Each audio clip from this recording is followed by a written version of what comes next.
What is going on, guys, and welcome back to Touchdowns to Home Runs. My name is Bernie. Thank you for joining us today on the Touchdowns to Home Runs show. I hope that your day is going absolutely fantastic. Today, we're going to be doing a preview and prediction of this week's upcoming AFC Championship game between the Kansas City Chiefs and the Buffalo Bills. Now, this one should be a really interesting matchup. You have the Kansas City Chiefs who are playing in this AFC Championship game for the third consecutive year. But hopefully everybody who's questionable right now on their injury report, obviously Patrick Mahomes, Clyde Edwards-Helaire, Sammy Watkins, a few other guys as well. Hopefully all of them are healthy for this weekend, should make for an interesting game.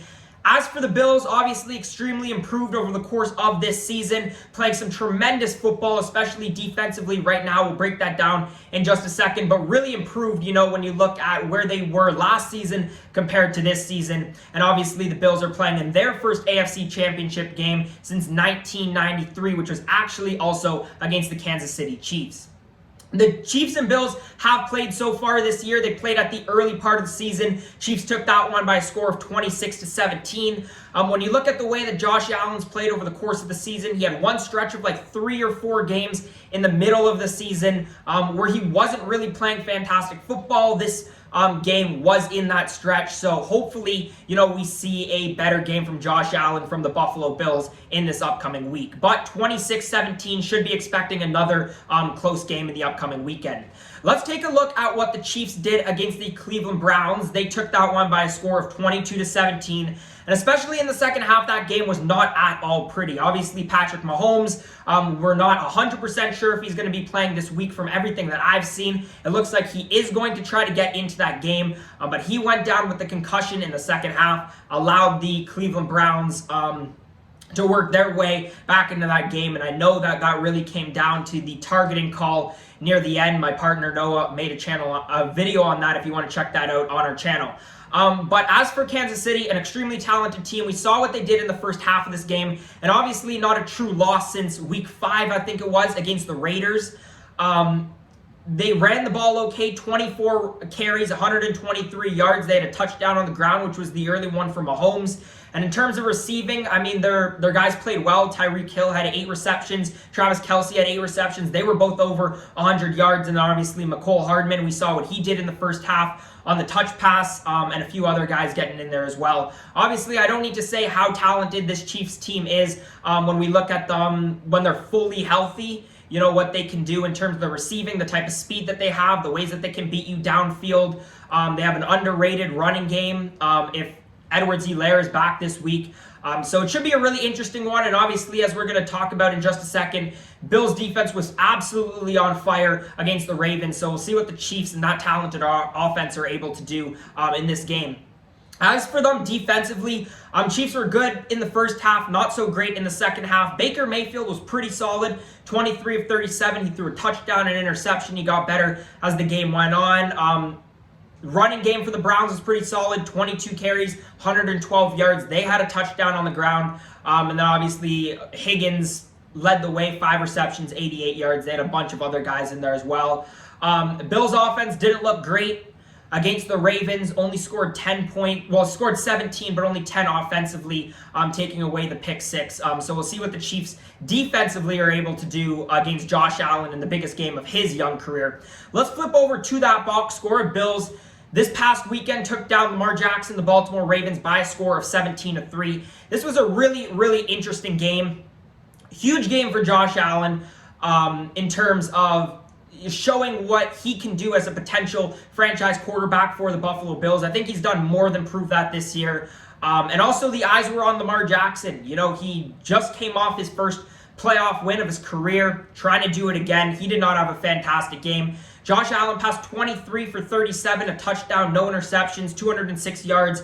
Bills had trouble running the ball 16 times, 32 carries. They actually only ran the football 3 times in the first half, and 2 of those were from Josh Allen. So most of the running was really running down the clock after their pick 6 later in the third quarter, early fourth quarter. And in terms of receiving, obviously Stefon Diggs led the way. He had 8 receptions, 106 yards, and a touchdown.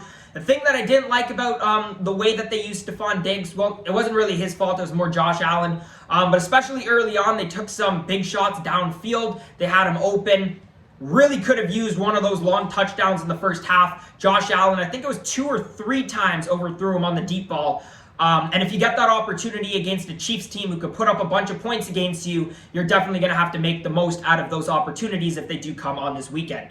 John Brown also had 8 receptions, 62 yards.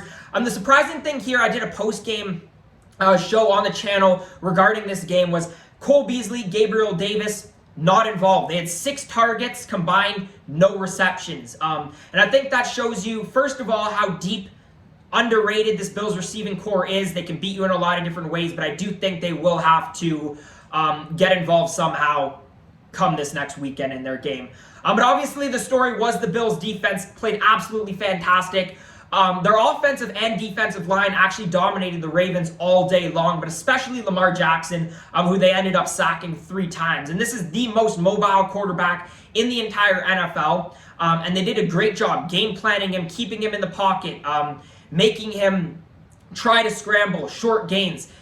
Really everything that you would have to game plan in order to stop Lamar Jackson and not allow him to use his feet. I mean, they did that in this game. Did a decent job shutting down the run. That was the best part of the Ravens offense with 32 carries, 150 yards, but only an average of 4.7. Obviously only gave up the 3 points.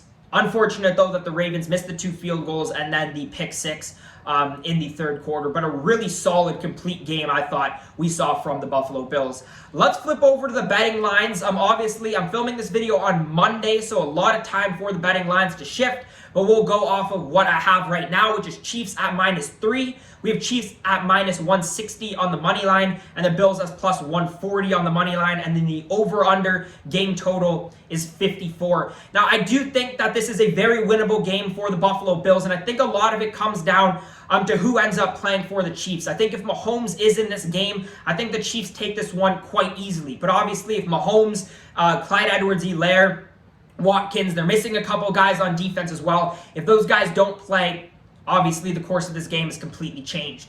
Right now, from everything I've heard, I like Chiefs at -3. I think the Ravens playing the Bills made them look a lot better. They left a lot of points up on the board, and even if Lamar Jackson just doesn't throw that pick 6, I mean, that's a 14-point swing. I think Bills will keep it close. I just don't think they can do enough offensively, so I'm going to take Chiefs here, -3. Also, Chiefs -160 on the money line. Over under 54 is tough with the guys that we don't know right now playing with the Kansas City Chiefs. But I probably would lead to the under on this game. Bills defense was terrific last week. We don't know who's going to play offensively for the Chiefs, and I think the Chiefs have just enough of a good enough defense in order to keep this one under 54. But anyways, guys, that's all for today. Let me know your thoughts, your predictions on this game down in the comment section below. Who do you think it is that's going to be making the Super Bowl out of the AFC? If you enjoyed today's video, make sure to leave a thumbs up, subscribe to Touchdowns to Home Runs for more content just like this. As always, guys, thank you so much for watching, and I hope to see you again next time.